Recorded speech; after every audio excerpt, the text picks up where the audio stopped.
মানিকখালীতে চাঁদপুর ইউনিয়নে যুব অধিকার পরিষদের পক্ষ থেকে গণ অধিকার পরিষদ নুরুল হক নূরের দ্রুত সুস্থতার জন্য দোয়া ও মিলাদ মাহফিল অনুষ্ঠিত হয়েছে।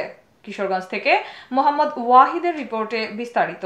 গণতন্ত্র ও অধিকারের জন্য আন্দোলন করতে গিয়ে বারবার গুরুতর আহত হয়েছেন ডাকসুর সাবেক ভিপি ও গণ অধিকার পরিষদের সভাপতি নুরুল হক নূর। তার দ্রুত সুস্থতা কামনার জন্য দোয়া ও মিলাদ মাহফিলের আয়োজন করা হয়েছে।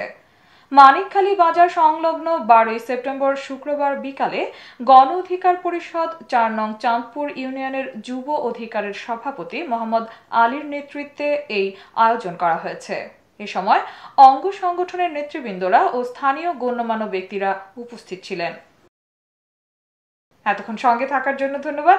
i1 টিভি নিয়মিত আপডেট পেতে ভিজিট করুন আমাদের ওয়েবসাইট, ফেসবুক, ইনস্টাগ্রাম ও ইউটিউব চ্যানেলে।